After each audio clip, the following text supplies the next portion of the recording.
কুষ্টিয়া বিশ্ববিদ্যালয়ে প্রথম যখন ফার্স্ট ইয়ারে 10 সালে ভর্তি হয়, ওই সময় কুষ্টিয়ার মডেল থানার ওসি আসাদুজ্জামান আমাকে বলেছিল, হুজুর আমারে পড়ান। কি কোরআন তো আপনি ভালোই পড়তে পারছেন না? ওনার প্রথম বললাম সূরা ফাতিহা পড়ে শোনান তো। একেবারে গ্রামার যা আছে সব ওনার প্রায় আয়াত আছে, সুন্দর করে তেলাওয়াত করে আমারে শুনিয়েছে। বললাম আপনারে পড়াবো কি? পড়াতে হচ্ছে। উনি আমারে বলছে, না আপনি যেভাবে আরবি পড়লে অর্থ বোঝেন, আমারে ওই কায়দা করে দিন। ওই কায়দা করতে কি 2 দিনে হবে?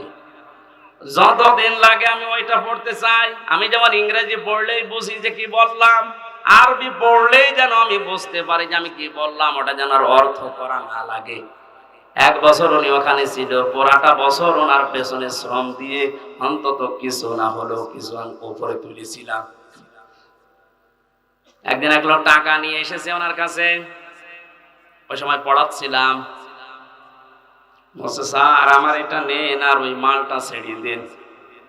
আমার বছর হুজুর কি করবো? কি করবেন মানে? আপনারা কোন আয়াত পড়ান? ওই দিন আবার ছিল ঘুষের আয়াত, লা তাকুলু আমওয়ালাকুম বাইনাকুম বিল বাতিল, আয়াত পড়াচ্ছিলাম। আপনারা কেবল পড়ালাম কি? বলছে, হ্যাঁ আমি বুঝে ফেলেছি। ওই সময় দেখলাম নিল না, লোকটারে গরম দিলে, বেটা আমি কোরআন পড়ে আর তুমি ঘুষ দিচ্ছ। তাড়িয়ে দিয়েছিল ওই সময়, পরে নিয়েছে কিনা আমি জানি না। তো ওই রকম যদি হাদিয়া মাসে 10টা পায়, ও বেতন নেওয়া লাগে। এখন রিটায়ার্ড করেছে স্যার, দোয়া করে স্যারের জন্য, স্যার যেন যেভাবে ছিল ওই সময় ওটা যেন মরণ পর্যন্ত টিকে থাকতে পারে, বলে না আমি। আমার ভাইরা, আমি যেটা বোঝাতে চাচ্ছিলাম, কোরআনে কারীম যারা এই 4টা শর্ত মেনে পড়ে আর একে ইজহার করার জন্য দুনিয়ায় চেষ্টা চালায়, কায়েম করা, প্রকাশ করা, প্রতিষ্ঠিত করা, স্পষ্ট করা, দাঁড় করানো, এটা যদি দাঁড় হয়ে যায়, আপনি বাধ্য হবেন হালালকে হালাল জানার পরে মেনে নিতে। আপনি পারবেন না হালালকে হালাল জানার পরে মেনে না নিতে পারবেন না, এ পরিবেশ তৈরি হয়ে যাবে। কারণ জনগণের ভেতরে যখন কোরআনে কারীম প্রতিষ্ঠিত থাকবে, আপনি বাদশাহ, আপনি মন্ত্রী, আপনি মেয়র, যত বড় দায়িত্বে থাকেন না কেন, যারা আপনার আন্ডারে থাকবে ওদের বুকে এমন সাহস তৈরি হবে, সামনে থেকে প্রতিবাদ করবে। আপনি দাঁড়ান। হযরত ওমরের জামানায় যেহেতু কোরআনে ঝাড় ছিল, বক্তব্য দিচ্ছিলেন মসজিদে নববীতে, এক সাহাবী উঠে বললেন, খলিফাতুল মুসলিমিন, আমিরুল মুমিনিন, আপনার বয়ান বক্তব্য বন্ধ করে। কেন? প্রত্যেকে রাষ্ট্রীয় কাপড় পেয়েছে একটা একটা করে, সেই হিসাবে তো আপনিও একটা পাবেন। আপনার শরীরের ভেতরে ডবল কাপড় দেখা যায়, অবশ্যই আপনি একটা বেশি আত্মসাৎ করেছেন। আমার মনে হয় কোন চেয়ারম্যান না, কোন মেম্বার না, মেম্বারের চামচা সেইটা, ওর সামনেও যদি কেউ এরকম প্রতিবাদ করে যে কাবি খা, ওইটা কই? ওরে 10 বছর জেল খাটা লাগবে। আর সরাসরি প্রেসিডেন্টের সামনে দাঁড়িয়ে প্রতিবাদ করছে সাধারণ একজন মানুষ। হযরত ওমর ওই বয়ান বন্ধ করে দিয়েই বললেন, আল্লাহর নবীর সাহাবীরা, ঠিক আছে আমি ওর জবাবটা আগে দিয়ে নেই, আমি নিজে দেব নাকি আমার সামনের কাতারে আমার ছেলে আব্দুল্লাহ আছে, ও দেবে? হযরত আব্দুল্লাহ বললেন, বন্ধুরা প্রত্যেকেই একটা একটা করে কাপড় পেয়েছে, আমিও একটা পেয়েছিলাম, আমার বাবাও একটা পেয়েছে। যেহেতু বাবাকে মাঝে মাঝে এই বিদেশি প্রতিনিধি দলের সাথে সাক্ষাৎ করা লাগে, জমার দিন নামাজ আদায় করানো লাগে কেন্দ্রীয় মসজিদে, ঈদের সময় নামাজ পড়ানো লাগে, বাবার এই রকম জামা নেই, এজন্য আমার কাপড়টাও বাবাকে দিয়েছি, 2টা কাপড় মিলি বাবা আমার কাপড় তৈরি করেছে।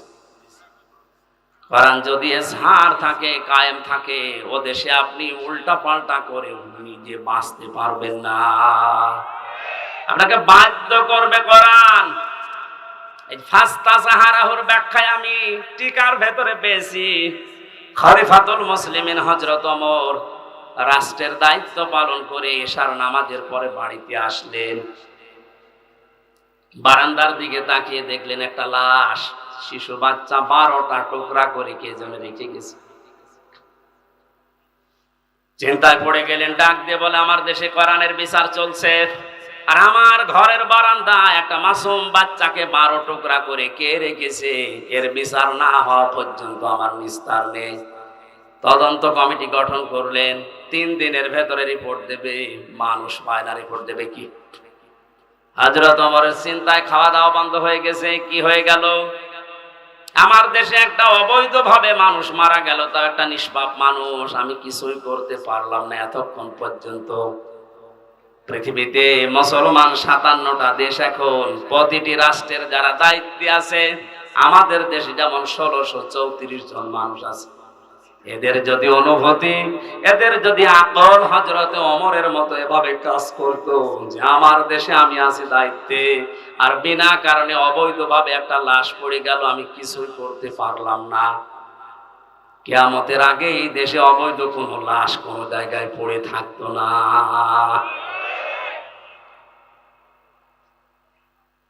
ওনার মাথা নষ্ট হয়ে গেছে। কি হয়ে গেল? কিছু পর্যন্ত এখনো আমার কাছে রিপোর্টই আসে না।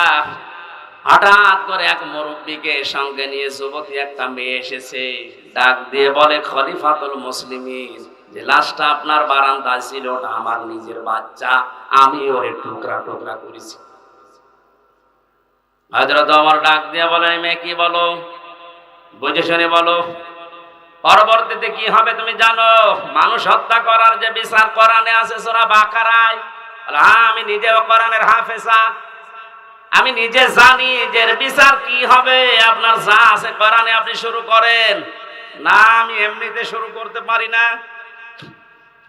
হযরত ওমর তারপরেও তিনি সব শুনলেন গোড়া থেকে শেষ পর্যন্ত, দেখলেন মেয়েটার কোনো দোষ এখানে নেই, যেহেতু মানুষও নিজের ইচ্ছা করে হত্যা করেছে, এই কারণে তার শাস্তি দেওয়া হবে। আগেরটা আমি বলছি পরে। রায় ঘোষণা হয়ে গেছে সূরা বাকারার 177-78 নাম্বার আয়াত অনুযায়ী, কুতিবা আলাইকুমুল কিসাসু ফিল কাতলা, এই আয়াত অনুযায়ী তিনি রায় দিলেন। হঠাৎ করে 3 জন যুবক এসে বলে, খলিফা বিচারের রায়টা একটু থামান, দোষ ওই মেয়েটার না, দোষ আমাদের। বাবাকে নিয়ে জঙ্গলের পাশে বসবাস করতে মেয়েটা, আমরা 3 জন শিকারে গিয়ে যৌবনের তাড়নায় পড়ে মেয়েটাকে দেখে বাবাকে বেঁধে রেখে ওর সাথে আমরা অন্যায় আচরণ করি, শেষ পর্যন্ত আমাদের কারণে মেয়েটা গর্ভবতী হয়েছে। যদি বিচার করা লাগে তাহলে আমাদের করেন। হযরত ওমর 4 জনকে সামনে নিয়ে ধমক দিলেন, কি 3 দিন কোথায় ছিলে? আমার এত বড় টেনশনের ভেতরে রাখলে কারণ কি? আমি চিন্তায় আমার খাওয়া দাওয়া ঘুম বন্ধ হয়ে গেছে। 3 দিন ভেতরে আসলে না, এখন হঠাৎ করে সব একটা একটা করে বের হচ্ছে। যুবকেরা বলছে, খলিফাতুল মুসলিমিন, আমরা যে সময় অন্যায় করেছিলাম ওই সময় আসতে চেয়েছিলাম, মনে মনে ভাবছিলাম যদি ধরা না পড়ে তাহলে তার অসুবিধা নেই, কিন্তু কোরআনে কারীম আমাদেরকে বাঁচতে দিল না। যেখানে যায় আমাদের কোরআন শান্তিতে থাকতে দেয় না, বারবার পেছনে যেন তাড়া করে বেড়ায় আমাদের বিবেকের উপরে। যেটা করেছো যদি এই গুনার বিচার দুনিয়ায় না হয়, কিয়ামতে আল্লাহ এই পাপের বিচার ডবল করে করবে। দিনাজপুরবাসী একটা কথা মনে রাখবেন, ইসলামের 500 শরীয়তের যে বিধান আছে, এটা যদি কারো দ্বারা লঙ্ঘন হয়ে যায়, যদি ওই বিচার দুনিয়াতে কোরআন অনুযায়ী আপনি না পান, না করতে পারেন, কিয়ামতের দিন কিন্তু ওই বিচার আল্লাহ ডবল করে করবে। কথা বুঝতেছেন? আমরা আর পারলাম না, কোরআন আমাকে তাড়া দিয়ে এই জায়গায় এনেছে, আপনি বিচার আমাদের করেন, মেয়েটাকে ছেড়ে দেন। হযরত ওমর বললেন, না, মেয়েটাকে আমি ছেড়ে দিতে পারতাম, কিন্তু যা বলেছে শেষে এসে সজ্ঞানে স্বেচ্ছায় নিজের বাচ্চাকে নিজে টুকরা টুকরা করেছে, এই কারণে। মেয়েটা এবার বলে, খলিফা আপনি তো এতক্ষণ শুনেছেন আমাদের দোষ না, আমার কোনো দোষ আসলে ছিল না, আমি তো নিরীহভাবে বসবাস করছিলাম।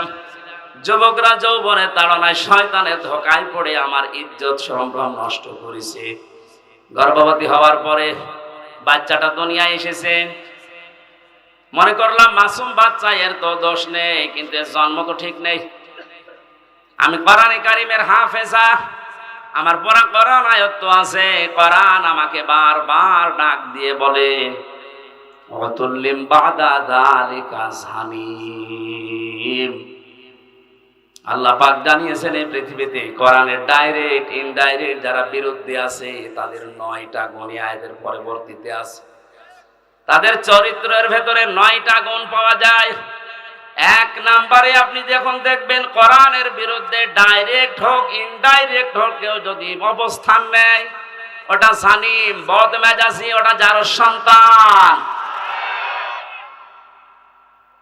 আমি তো দেখতে পেলাম এর বাবা ঠিক নেই। এর বাবা তো একজন না কয়জন?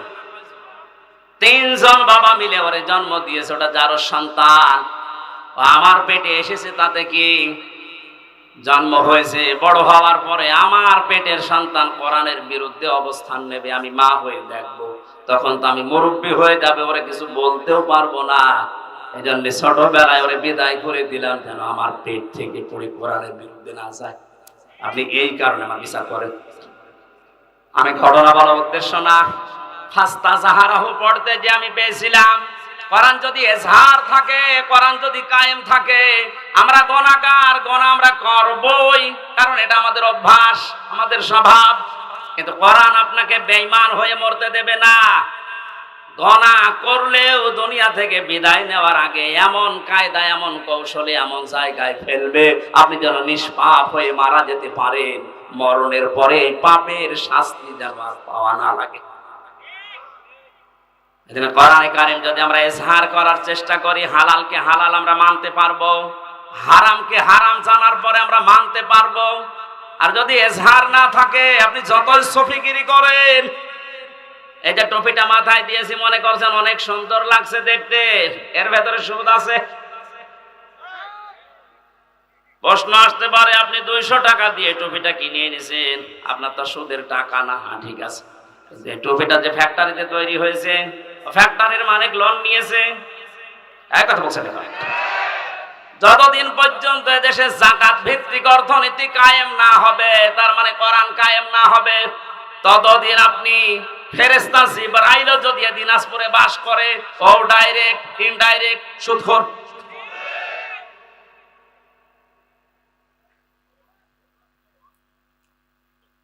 কোরআন যে পড়ে, কোরআনকে দাঁড় করানোর জন্য চেষ্টা চালাবে, আর হালালকে হালাল জানার পরে মেনে নেবে, হারামকে হারাম জানার পরে মেনে নেবে। আল্লাহর নবী বলেন আদখালাহুল্লাহুল জান্নাহ, আল্লাহ তাকে জান্নাতে দিয়েছে, না দেবে না। না আপনি আলেম, এখানে বসে আছেন আলেমেরা, আদখালাহুল্লাহুল জান্নাহ, আল্লাহ তাকে জান্নাতে দিয়েছে না দেবে? দিয়েছে। আদখালা ইদখিল, এটা মাজির সিগা, অতীতের শব্দ। নবীজি কেন দিয়েছেন? তার মানে সত্যি যদি কেউ কোরআন ওই 4টা শর্ত মেনে পড়তে পারে, আর কোরআনকে জাহার করার জন্য, দাঁড় করানো, প্রতিষ্ঠা করার জন্য সারা জীবন চেষ্টা চালায়, হালালকে হালাল জেনে হারাম হারাম মনে করে যদি ছেড়ে দিতে পারে, ও যেন বিশ্বাস করে নেয় আল্লাহ তাকে জান্নাতে দিয়ে দিয়েছে। বাড়ি যাওয়ার পরে খেয়ে দিয়ে সুবহানাল্লাহ বলবেন। কি বললাম আপনি টের পাচ্ছেন? শুধু এতটুকু নবীজি শেষ করেননি, আশাফাআহু ফি আশারাতিন মিন আহলি বাইতিহি কুল্লুহুম ক্বাদ ওয়াজাবাত লাহুন নার, তার ব্যাপারে এমন 10 জনের পক্ষে সুপারিশ গ্রহণ করার ক্ষমতা আল্লাহ তাকে দেবেন, তার পরিবারস্থ লোকদের ভেতর থেকে যাদের উপরে জাহান্নাম ওয়াজিব হয়ে গিয়েছিল। এই যে সম্মানটা এই কোরআনের কারণে, কিসের কারণে? এই কোরআন শোনার জন্য, বোঝার জন্য, আমল করার নিয়তে যারা বসে আছি, আমরা সেই কোরআনে কারীম থেকে আরম্ভ করছি তাফসীর আকারে সূরা আলে ইমরানের 133, 134 2টা আয়াত পড়েছি। তাফসীর আকারে আমরা একটা একটা করে যাব ইনশাআল্লাহ। জবান খুলে কোরআনের আয়াত থেকে শিক্ষা নেওয়ার উদ্দেশ্যে পড়েন, আউযু বিল্লাহি মিনাশ শাইতানির রাজিম। গরমে কি আপনারা সব বরফ হয়ে গেছে? জবান খুলে পড়েন, শয়তান যেন আশপাশে না থাকে। আউযু বিল্লাহি মিনাশ শাইতানির রাজিম, বিসমিল্লাহির রহমানির রহিম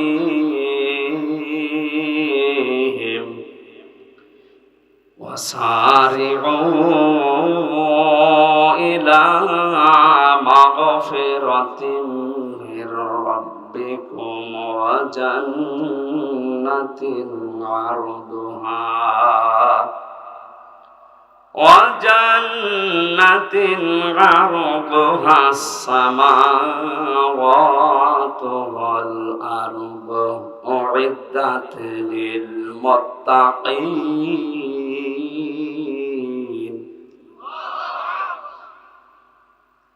অনেকগুলো বিষয় ছিল, শানে নজরুল ছিল, ঐতিহাসিক প্রেক্ষাপট, নামকরণ সব আমি বাদ দিয়ে দিলাম, যেহেতু গরমে আমার ভেতরে ঘেমে একেবারে শোক চলছে, এত বাতাস হচ্ছে, তারপরও ঘেমে যাচ্ছে।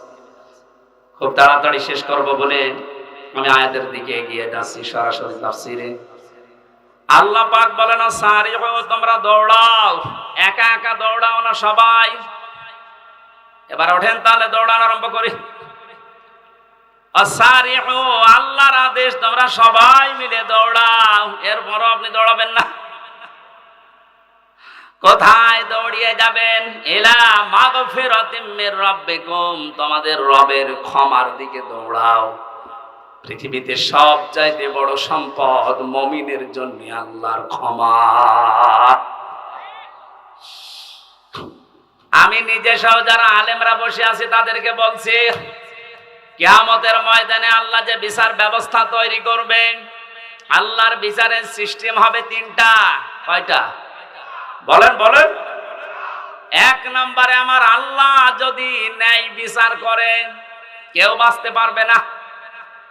কথা বলেন না কেন? আল্লাহ রাব্বুল আলামিনের বিচারে কোনো অবিচার বলতে কিছু নেই। আল্লাহর বিচারে কোনো অবিচার, আরে জবাব দেন না কেন? আল্লাহর বিচারে অবিচার আছে?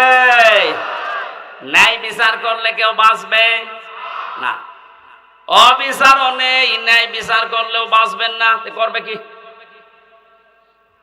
আল্লাহ পাক যদি ক্ষমা করে দেয় দয়া করে কাউকে, তার গফফার নামের খাতিরে, এই লোকটাই শুধু জান্নাত পাবে।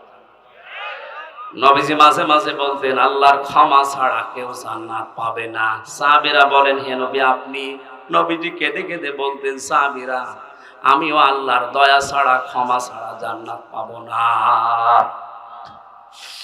এই জন্য আল্লাহ এদের প্রথম শব্দে দিয়েছেন, দৌড়াও আল্লাহর ক্ষমার দিকে। এটা যদি সত্যিই তুমি না পাও, আমার যে বানানো বাগান, যে জান্নাত, ওইটার আশা তুমি করতে পারো না। কাবা শরীফ যারা তাওয়াফ করে, সভাপতি যেহেতু হাজী সাহেব, ষষ্ঠ চক্করে আমরা সবাই মিলে একটা দোয়া পড়ি আল্লাহর কাছে, আল্লাহুম্মা ইন্না আলাইয়া হুকুকান ফীমা বাইনি ওয়া বাইনিকা। আর অনেকগুলো কথা আছে। আল্লাহকে কাবার সামনে নিয়ে বলা হয়, রব্বুল আলামিন তুমি আমার মালিক, আমি তোমার গোলাম। মালিক আর গোলামের ভেতরে অনেক দেনা পাওনা আছে। আমি গোলাম হিসাবে, তুমি মালিক, যা দেবে তো সব দিয়েছো, নেই থেকে তুমি আমাকে হামজা বানিয়েছো। উল্লেখ করার মতো আমি চেয়ারম্যান, কিসের চেয়ারম্যান? আমি উল্লেখ করার মতো কিছু ছিলাম না। ওনার বয়স যদি এখন 50 বছর হয়, 51 বছর আগে উনি কিছু ছিল দুনিয়ায়? এই কথা বলে না কেন? হাল আতা আলাল ইনসানি হিনুম মিনাদ দাহরি লাম ইয়াকুন শাইআম মাযকুরা। মানুষের জীবনে কি এমন সময় অতিবাহিত হয়নি যখন সে আলোচনা করার মতো, উল্লেখ করার মতো কিছু ছিল না? মায়ের গর্ভের ভেতরে যখন বাবার এই নাপাক পানিটা দ্রুত গতিতে এসে পড়ে, বিজ্ঞান এখন কম্পিউটারে দেখতে পাচ্ছে এই পানিটা বাবার স্ফলিঙ্গ দিয়ে দ্রুত গতিতে বের হয়ে মায়ের রেহেম পর্যন্ত যাওয়ার যে রাস্তাটা, এখানে কমপক্ষে 40,000 মানুষ তৈরি হতে পারে। মায়ের জরায়ুর দেওয়ালের সাথে কেউ ধাক্কা লেগে বিভিন্ন কায়দায় পড়ে মরে মরে যায়। ওখানে যে পৌঁছায় শুধু হামজা একা। আমি পৌঁছানোর পরে 40 দিন এভাবে করে বিভিন্ন রূপ আমাকে আল্লাহ নিজে দান করেন। وَجَعَلَ لَكُمُ السَّمْعَ وَالْأَبْصَارَ وَالْأَفْئِدَةَ সূরা নাহাল 14 নম্বর পারা 14 নম্বর পৃষ্ঠার 14 নম্বর লাইনের 78 নম্বর আয়াতের মাঝের অংশে আছে। আল্লাহ বলেন শ্রবণ শক্তি, দর্শন শক্তি, বাক শক্তি, আকল শক্তি আর ঘ্রাণ শক্তি, এই পাঁচটা আমি আল্লাহ আমার রব নামের কারণে হামজাকে দিয়েছি। বাবার যে নাপাক পানিটা বের হয়েছিল, বিজ্ঞান এখন প্রমাণ করছে এই নাপাক পানিটা দিয়ে মহান আল্লাহ এই যে 40 দিন পার হয় মনে করছেন এমনি এমনি না, এটা দিয়ে আল্লাহ 4টা জিনিস 43 ভেতরে তৈরি করে ফেলেন। চুল, রক্ত, হাড় আর পর্দা, রক্ত, গোশত, চর্বি আর চামড়া।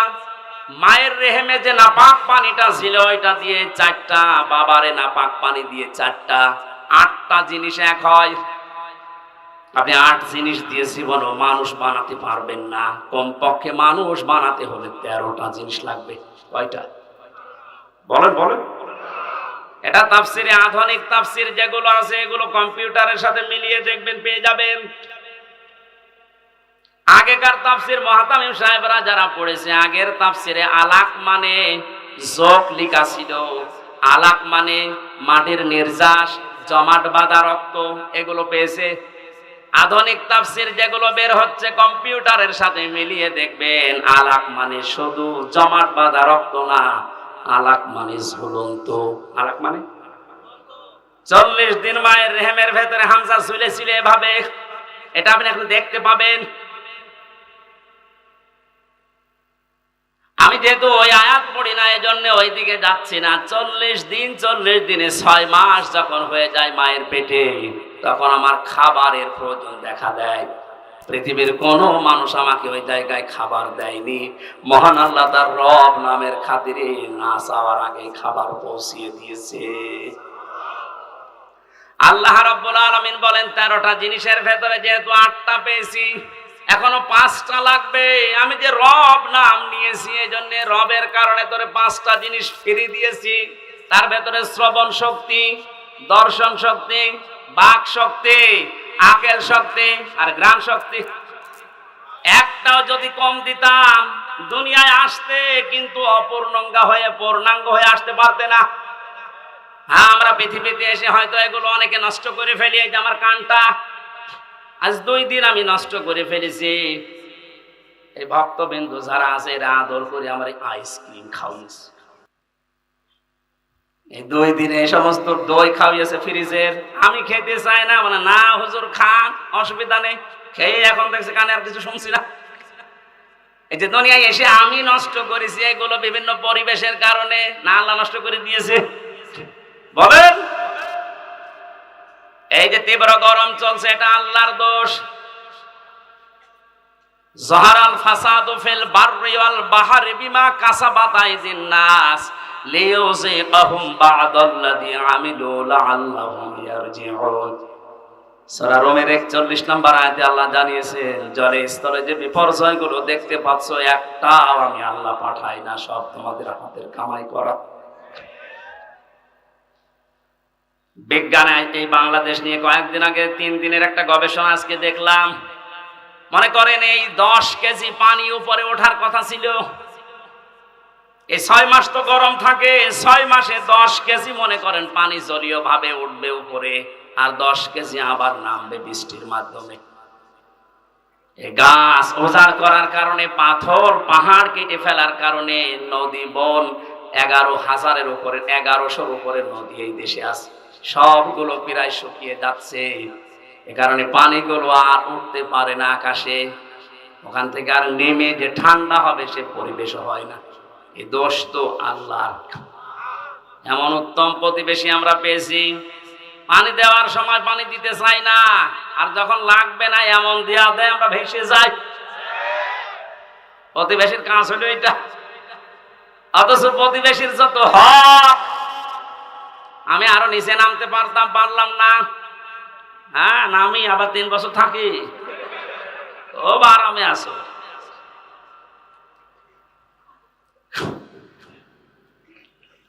বিভিন্ন ধর্মীয় গোড়ামি বিশ্বাসের কারণে ওই সমস্ত জাতিরা তারা বিভিন্ন জিনিস পুড়িয়ে ফেলে, অথচ ওগুলো পুড়িয়ে ফেলার নিয়ম না।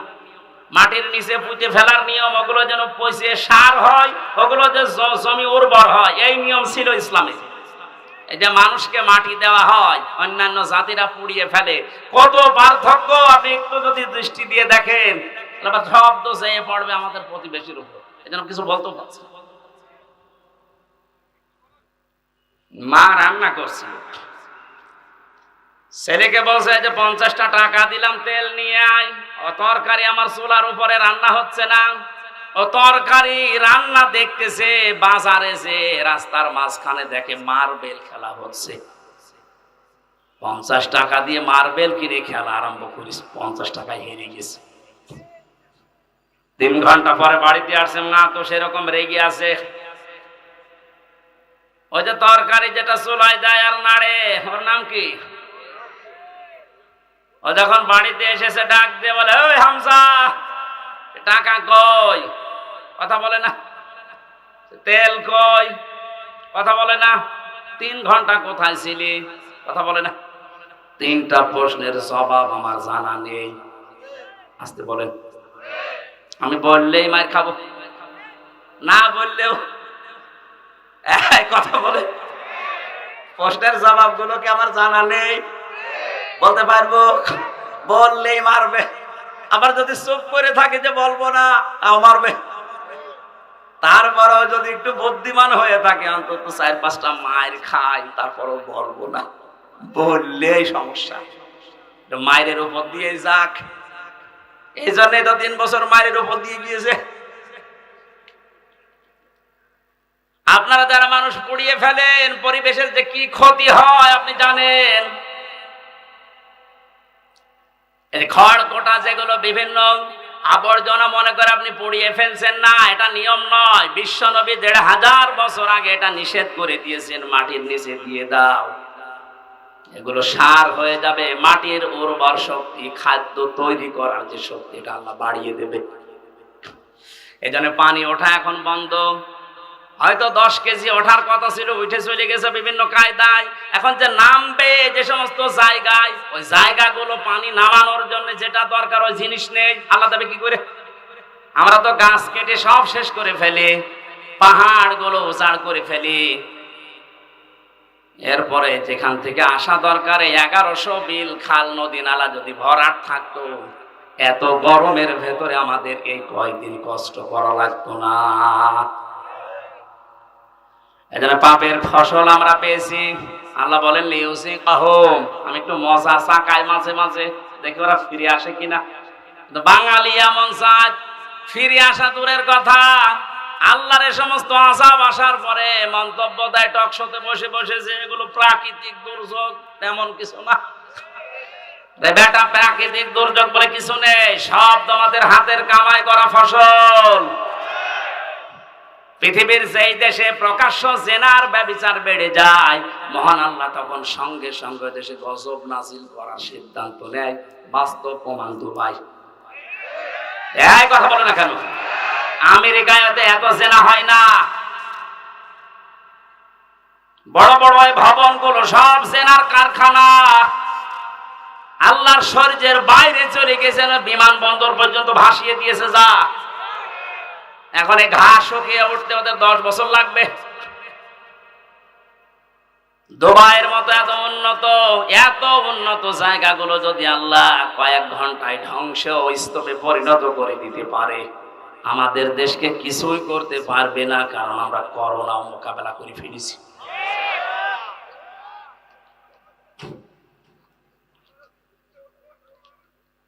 না ভাই, হচ্ছে না।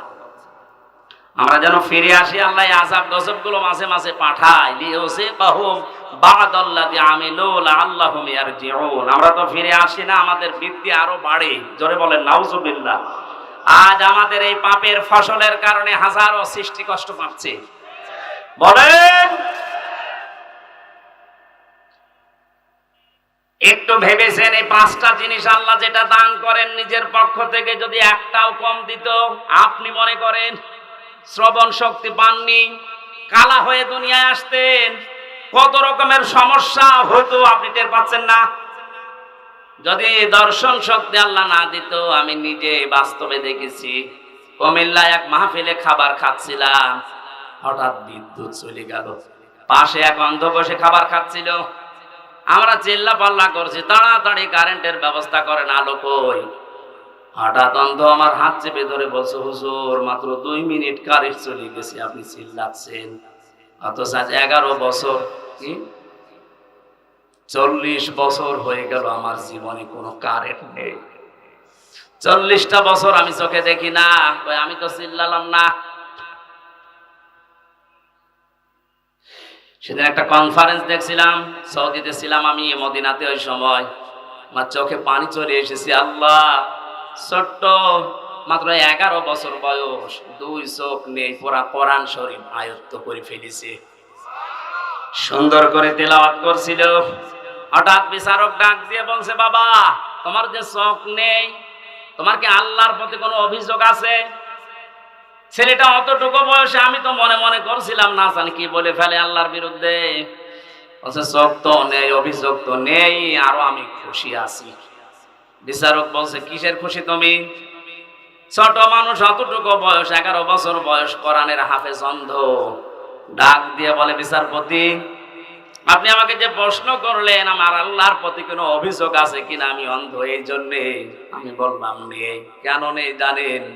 কিয়ামতে যেদিন আল্লাহ বিচার করবে, চোখওয়ালা মানুষদেরকে আল্লাহ ডাকবে, সিরিয়াল হিসাবে আমারও ডাকবে। আমি অন্তত আল্লাহকে ওই সময় বলতে পারবো, মাবুদ দুনিয়াতে আমাকে কিছুই দেখতে দাওনি, চোখের কোনো গোনা আমার দ্বারা হয়নি, আজকে এই ওসিলায় হলেও কিছুটা আসাব আমার উপরে কম করে দাও।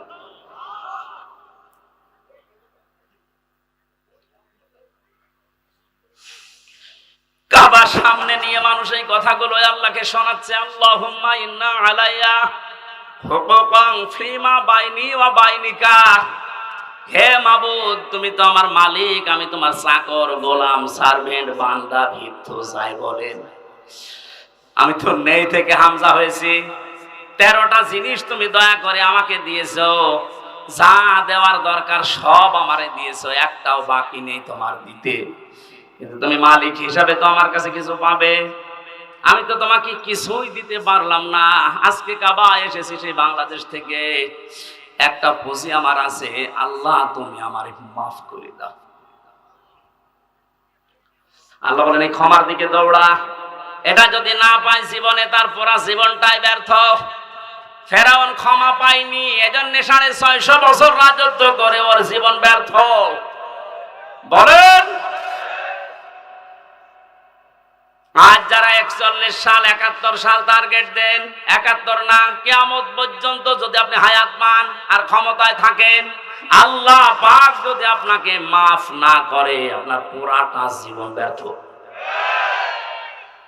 কি করবেন আপনি জীবনে? নাই সন্তানাদি বেশি জন্ম দিলেন, বেশি খাবার খেলেন, বেশি দিন বেশি থাকলেন, এই শেষ। আপনি একদিন না একদিন তো মরবেন, মাস্ট বি, মরবেনই। কারণ আপনার চাইতে বড় লোক যিনি, মুহাম্মদ রাসূলুল্লাহ, এত বড় দামি মানুষ মারা গেছে। জীবন এটাই। এই ধোঁকাটা আমরা আসলে এখনো পর্যন্ত অনেকে বুঝার পরেও না বোঝার ভান করে থাকি। কোরআন আমি হাতে নিয়ে বলছি, পৃথিবীতে স্ত্রী ধোঁকা, সন্তান আদি ধোঁকা, মা বাবাও ধোঁকা, পুরা দুনিয়াটাই ধোঁকা। আমাল হায়াতুদ দুনিয়া ইল্লা মাতাউল গুরুর। আল্লাহর কথা 100 ভাগ সত্য। আল্লাহ বলেন পুরা দুনিয়ার জীবনটাই ধোঁকা, এর ভেতরে পড়ে থেকে আসল জীবনটা নষ্ট করো না। দৌড়াও, আমি আল্লাহর ক্ষমা পাও কিনা এইটার দিকে দৌড়াও। জান্নাতিন আরদুহা, ওই জান্নাতের দিকে দৌড়াও যে জান্নাতের প্রশস্ততা আকাশ আর জমিনের চাইতেও বিস্তৃত। উইদ্দাত লিল মুত্তাকিন, যেটা আমার পরহেজগার, যেটা আমি আল্লাহ আমার আধুনিক বান্দাদের জন্য পরহেজগার, আল্লাহওয়ালা, তাকওয়াবান।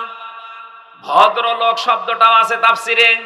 যারা ভদ্রলোক, তাকওয়াবান, আমি আল্লাহ তাদের জন্য আমার এই বিশাল বাগানটা তৈরি করে প্রস্তুত করে রেখে দিয়েছি। এবার আসেন তো আমার আসল আলোচনার বিষয়ে শুরু করছি। আল্লাহ যে বলেন উইদ্দাত লিল মুত্তাকিন, আমার মুত্তাকি বান্দাদের জন্য বাগান আমি রাখলাম। হাদিসে কুদসির ভেতরে পড়েছি আল্লাহ রাব্বুল আলামিন হাদিসে কুদসি এটা আ'তাদতু লিইবাদিহিস সালিহিন মা লা আইনুন রাআত ওয়ালা উযুনুন সামিআত ওয়ালা খাতারা আলা কলবি বাশার। নবীজিকে দিয়ে আল্লাহ বলাচ্ছেন, নবী আপনি বলেন আমার বান্দার জন্য এমন বাগান, এমন জান্নাত আমি তৈরি করে রেখেছি কোনদিন কোনো মানুষের চোখ দেখে নাই, কোনদিন কোনো কান শোনে না এর বর্ণনা। আমি আর কতটুকু বর্ণনা দিতে পারবো তাফসীর দিয়ে? আল্লাহ পাক নবীকে দিয়ে বলাচ্ছেন যে এমন বাগান আমি বানালাম, আমার কোনো বান্দার চোখ তো দেখে নাই, কানও শোনে নাই, কোনোদিন কারো কল্পনার জগতেও আসে নাই। মানুষের কল্পনার জগৎ ছোট না বড়? বলেন বলেন, কেমন বড় বলেন তো? আমি কল্পনা করলাম এখানে 10 তলা বিল্ডিং হবে, কয় মিনিট লেগেছিল? 2-3 সেকেন্ডের ভেতরে আমার কল্পনা শেষ যে 10 তলা বিল্ডিং হবে এখানে, অথচ এটা বানানে 2-3 মিনিট সময় লাগবে, 2-3 বছর লাগবে। এরপরও কত মাল মশলা লাগবে আপনি হিসাব করেন। আল্লাহ পাক বলেন এই মানুষ যে কল্পনা করেছিল 10 তলা বিল্ডিং, ওয়ালাকুম ফিহা মা তাশতাহি আনফুসুকুম ওয়ালাকুম ফিহা মা তাদদাউন। আমি এমন জান্নাত বান্দা বান্দীদের জন্য বানিয়েছি যেখানে চাওয়ার আগে জিনিস পাওয়া যাবে। ধরে বলেন সুবহানাল্লাহ। এই জান্নাতের দিকে আল্লাহ দৌড়ানোর জন্য আমাদেরকে আহ্বান জানালেন যে দৌড়াও। আমি প্রস্তুত করে রেখেছি আমার বান্দাদের জন্য যেটা কল্পনার জগতেও ধরে না। 5টা গুণ যারা দুনিয়াতে অর্জন করতে পারবে আমার আল্লাহ তাদের জন্য এই বাগান প্রস্তুত করেছেন। কয়টা বলেন বলেন? কোরআনে কারীম জানাচ্ছে আল্লাযীনা ইউনফিকুনা ফিস সাররাই ওয়াদ দাররা, যারা সুখে দুঃখে দান করে, মানুষের জন্য খরচ করে। ইনফিকুনা এটা মুজারে, বর্তমান ভবিষ্যৎ, প্রেজেন্ট ফিউচার। যারা সুখে হোক দুঃখে হোক যে অবস্থায় থাকুক খরচ করার অভ্যাস তৈরি করেন। আমার যদি বলেন আমার কিছুই নেই আমি করবো কি, যা আছে আপনি তাই করবেন, এটা আমার কথা বলার যোগ্যতা আছে, এইটা আমি ইসলামের জন্য মানবতার জন্য চেষ্টা চালাবো খরচ করার। আপনার লেখনের যোগ্যতা আছে ওইটা আপনি লিখবেন, আপনার ক্ষমতার চেয়ার আছে ওইটাই আপনি খরচ করবেন। ওসি সাহেব মনে করেন ওনার চেয়ারে খরচ করার বিষয় কি? চেয়ার খরচ করলে চেয়ার থাকবে। ওনার সামনে একটা এসআই সাধারণ একজন বিনা কারণে মানুষকে ধরে এসে পিটাচ্ছে, ওনার কিছু করাও লাগবে না, টাকা পয়সাও দেওয়া লাগবে না।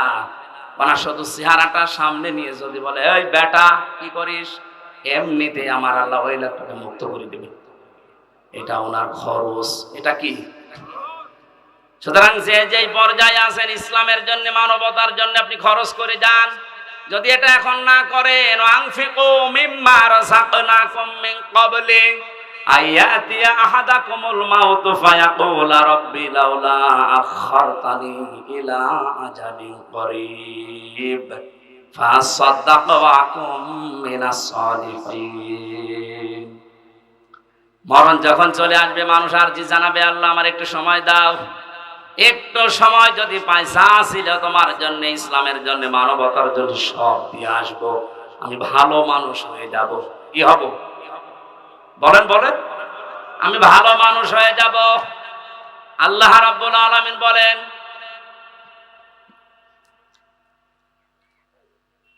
আলা ইউআখিরাল্লাহু নাফসান ইযা জাআ আজালুহা আল্লাহু খাবীরুম বিমা তা'মালুন। এই আয়াতটা আমি বাস্তবে মিলিয়েছিলাম রিমান্ডে থাকাকালীন। একটু খেয়াল করেন, আমাদের বাংলাদেশ, ভারত, পাকিস্তানের মুসলমানদের ইসলামের এই আইনগুলো, এই আয়াতগুলো মেনে নেওয়া, আর মধ্যপ্রাচ্যে যারা মুসলমান বাস করে তাদের এই আয়াতগুলো মেনে নেওয়া এক না। ওরা কোরআনের এই আয়াতটাই অন্যভাবে মানতেছে, আমরা যেভাবে মানি বিশ্বাস করি এইভাবে না। রিমান্ডে যে অফিসার হিন্দু মানুষ, উনি আমার শোনাচ্ছিলেন যে আমি ওমানে ছিলাম 3 বছর 2 বছর, 2টা বছর আমি এক হোটেলে খাবার খেতাম। যে দেখি যে হোটেলের মালিক উনি টাকাগুলো গুনতেছে, গণনা করে টাকা নেয়, ক্যাশে বসে আছে। আর যে পানি দেয়, রুটি দেয়, খাবার নিয়ে আসে, তরকারি নিয়ে আসে, ওই লোকটা, এই লোকটার ছেলে, ছোট ছেলে। ওনার আমি প্রশ্ন করলাম, আপনি দোকানের মালিক, এত টাকা পয়সা আপনার, আর আপনার ছেলে আপনার সামনে কর্মচারী, তাও মানুষের, সাধারণ মানুষের খেদমত করে, রুটি টেনে দেয়, পানি টেনে দেয়, একটা কাজ করলেন আপনি? উনি ওনার ভাষায় কোরআনের একটা সূরা তাগাবনের 14 নম্বর আয়াতটা পড়ে এই হিন্দুকে শুনিয়েছে। হিন্দুরও দেখলাম অনেক আয়াত মুখস্থ আছে। মানে বলছে, হুজুর আমার শোনালে সূরা তাগাবনের 14 নম্বর আয়াত, ইয়া আইয়ুহাল্লাযীনা আমানু ইন্না মিন আজওয়াজিকুম ওয়া আওলাদিকুম আদুওয়াল লাকুম ফাহদারুহুম ইলা আখির আয়াত। আমি পুরাটা পড়েছিল। হে ঈমানদারেরা, তোমাদের স্ত্রী, সন্তান এগুলো দুনিয়ায় মাঝে মাঝে তোমাদের শত্রু হয়ে দেখা দেবে, তাদের সাথে সতর্ক থাকো। দোকানদার ওনাকে ওনার ভাষা দিয়ে বলছিল, ভাই আপনি কি জাতিতে আমি জানি না, তবে আমার এই সন্তানের প্রতি আমার 4টা দায়িত্ব ছিল, 4টাই আমি পালন করেছি। কোরআনে কারিম আমাকে বারবার এই আদেশ দেয় যে সন্তান দুনিয়াতে আসার পরে তার একটা সুন্দর অর্থবোধক নাম রাখো, আমি বাবা হিসাবে রেখেছি। 2 নম্বরে তাকে দ্বীনের শিক্ষা দাও, যতটুকু পড়লে ইসলাম মানা যায় আমি দিয়েছি। না, আলোর ব্যবস্থা করেন তাড়াতাড়ি। সুবহানাল্লাহ, আলহামদুলিল্লাহ, লা ইলাহা।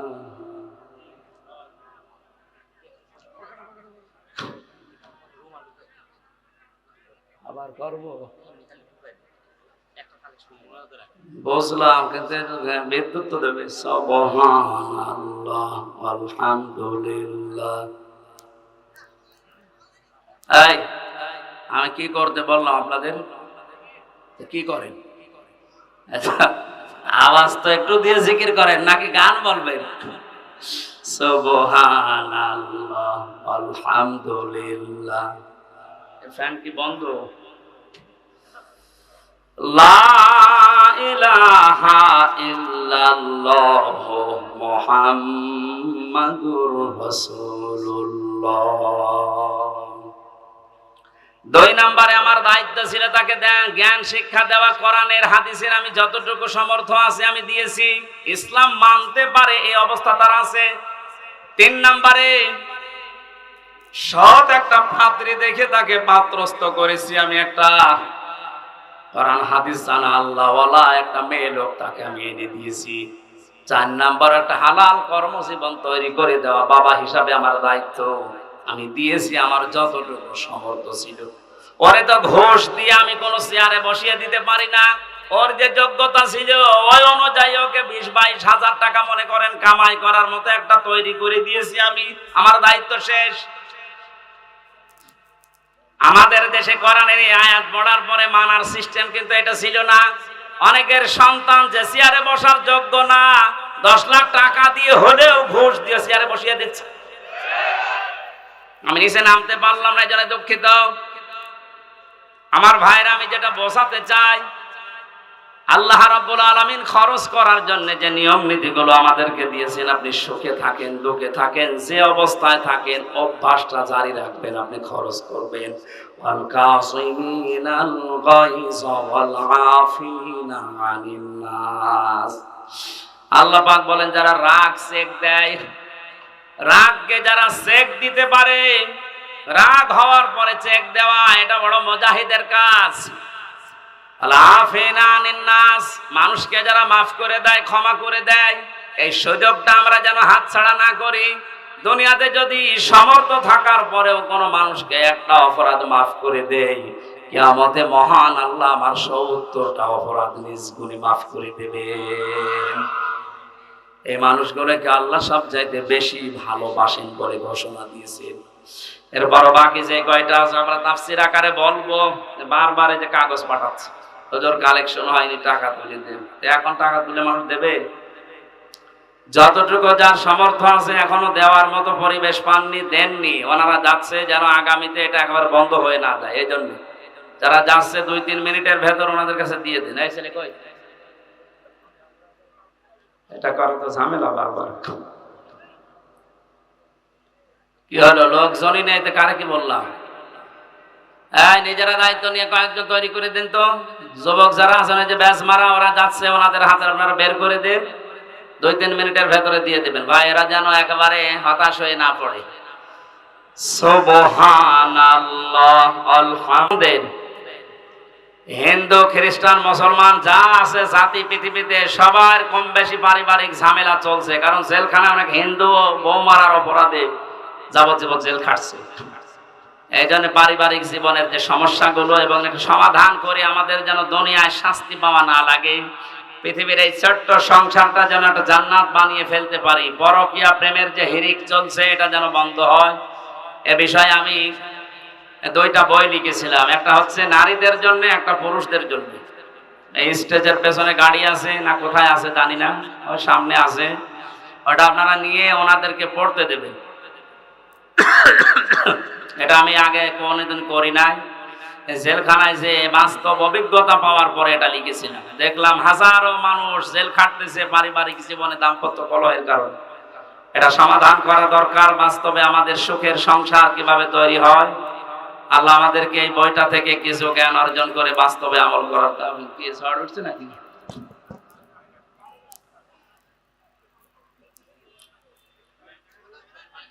একটু তাড়াতাড়ি করুন ভাই, যতটুকু সামর্থ্য আছে আপনি 1 টাকা হলেও দিয়ে যাবেন।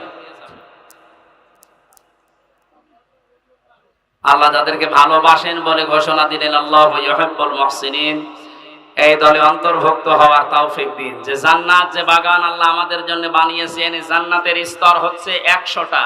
কয়টা? আমরা অনেকে জানি জান্নাত একটা, জাহান্নাম একটা, এর স্তর 7টা বা 8টা না। জান্নাতের স্তর 7টা না, কোরআনে আমি 100টার উপরে পেয়েছি। এই বইয়ের ভেতরে কোরআনের আয়াত দিয়ে আর হাদিস দিয়ে দিয়েছি 100টার উপরে জান্নাতের স্তর আছে, দরজা আছে। দুনিয়াতে যে যে ধরনের ভালো কাজ করবে আল্লাহ তাকে ওই দরজা দিয়ে প্রবেশ করাবে। বেশি প্রচলিত যেগুলো আছে, জান্নাতুল ফেরদাউস, জান্নাতুল মাওয়া, দারুস সালাম, জান্নাতুল নাইম, জান্নাতুল আদন, জান্নাতুল খুলদ, জান্নাতুল আলিয়া, দারুল করার। এই 8টার পরিচয় আমরা বেশি জানি বা মুখে মুখে চলে। মাকাআদি সিদকিন আমিন, এই সমস্ত জান্নাতের যে দরজা আছে, স্তর আছে, অনেকে জানি না। এর ভেতরে 100টার উপরে স্তর দেওয়া আছে। আমরা জান্নাতের 100টা স্তর, যে আমল করলে যে স্তর দিয়ে, যে দরজা দিয়ে আল্লাহ প্রবেশ করাবে, জান্নাতের এই দরজাগুলোর পরিচয় কালকে আমার মাহফিল আছে দিনাজপুরে, কোনে যেন কাহারোলে আছে দিনের বেলা, ওই জায়গায় অন্তত 8টার পরিচয়, কোন কাজ করলে কোন জান্নাতে আপনি যেতে পারবেন দরজা দিয়ে, ওখানে শোনাবো ইনশাআল্লাহ। আর রাতের বেলা আছে রানী শঙ্কলে, ওখানে বাকি যে কয়টা আছে দেখি বলতে পারে কিনা। খুব কষ্ট হচ্ছে গরমে, আর বলছি না। যারা যা দিয়েছেন আল্লাহ যেন কবুল করেন, আল্লাহুম্মা আমিন। লা ইলাহা ইল্লা আনতা সুবহানাক ইন্নী কুনতু মিনাজ জালিমিন। লা ইলাহা ইল্লা আনতা সুবহানাকা ইন্নী কুনতু মিনাজ জালিমিন। ফাস্তাজাবনা লাহু ওয়া নাজাইনাহু মিনাল গাম্মি ওয়া কাযালিকা নুনজিল মুমিনিন। মাথা নিচু করেন, চক্ষু বন্ধ করেন। জীবনের অপরাধগুলো হযরত আদম আলাইহিস সালামের মতো আমরা স্মরণ করছি। রব্বানা যালামনা আনফুসানা ওয়া ইল্লাম তাগফির লানা ওয়া তারহামনা লানাকুনান্না মিনাল খাসিরিন। রব্বুল আলামিন, বাংলাদেশের দিনাজপুর জেলার সদর থানার এই গাবুড়া এলাকার দিকে তোমার দৃষ্টি নিক্ষেপ করে দেখো। হাজার হাজার বান্দা বান্দি, রাত 12টা বেজে যাচ্ছে, তাহাজ্জুদের এই সময় পর্যন্ত এরা চাতক পাখির মতো বসে আছে। কোরআনে কারীম জানিয়েছে জান্নাতের দিকে দৌড়াতে, তোমার ক্ষমার দিকে দৌড়াতে।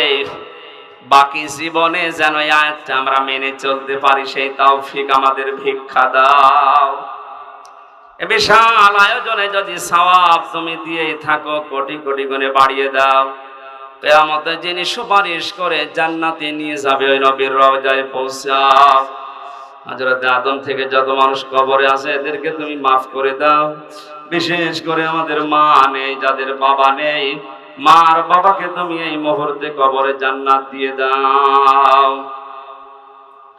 আল্লাহ তাআলা মাহফিলের প্রধান অতিথি, বিশেষ অতিথি সহ যত সম্মানিত মানুষেরা বসে আছে, এদের সম্মান মর্যাদা দুনিয়া আখিরাতে বাড়িয়ে দাও। আমাদের সম্মানিত সভাপতি, আমার মাথার তাজ, বিশিষ্ট আলেমে দ্বীন, রব্বুল আলামিন তোমার আলিম বান্দাকে আলেম হিসাবে কবুল করে নাও। এই আসনের মাননীয় এমপি যিনি, তার মায়ের জন্য তিনি দোয়া চেয়েছেন, তুমি নিজেই শিখিয়েছো মায়ের জন্য দোয়া করা। রব্বির হামহুমা কামা রব্বায়ানি সাগীরা। আল্লাহ এমপি সাহেবের মাকে তুমি ক্ষমা করে দাও, তার জীবনের ভালো ভালো কাজগুলো কবুল করো। ওই মহিলার জীবনের অন্যায় যদি কিছু করে মাফ করে দাও। এমপি সাহেবের বাবাকেও তুমি ক্ষমা করে দাও। এ বিশাল জনপদের দায়িত্ব তার মাথার উপরে দিয়েছো, ওমরের মতো পালন করার সুযোগ দাও। সম্মানিত মা বোনদেরকে তুমি পর্দায় থাকার তৌফিক দাও। ফাতেমার মতো, আসিয়ার মতো, আয়েশার মতো জীবন তাদেরকে দাও। স্বামী সংসারে যাদের শান্তি নেই, তোমার সালাম নামের খাতিরে শান্তি দাও। রব্বুল আলামিন এই জেলার মাটির নিচে যত মানুষ ঘুমিয়ে আছে, করারের ইজ্জতে তাদের মাফ করে দাও। প্রশাসনের যে ভাইরা আজকের মাহফিলে সাহায্য সহযোগিতা করেছে বিভিন্ন ভাবে, তাদের মা বাবা, আত্মীয় স্বজন যারা বিভিন্ন জায়গায় আছে, তাদেরকে তুমি সহি সালামতে রাখো। প্রশাসনের এই দেশের দায়িত্বটা তুমি ইবাদত হিসাবে মেনে নাও। আগামীতে এই মাহফিলটা কোরআনের জন্য বিশাল আকারে কবুল করো। যে যুবকগুলো শ্রম দিয়েছে আল্লাহ, এই যুবকদেরকে তুমি আর অন্যায় কাজে ফেলে দিও না। মরণ পর্যন্ত এদেরকে হেদায়েতের উপরে থাকার তৌফিক দাও। বারাকাল্লাহু লানা ওয়া লাকুম ফিল কোরআনিল আযীম। কখন কার ডাক চলে আসে জানি না, যখনই মরণ আসবে, আজরাইলকে যখনই দেখবো যেন বলতে পারি লা ইলাহা ইল্লাল্লাহু মুহাম্মাদুর রাসূলুল্লাহ।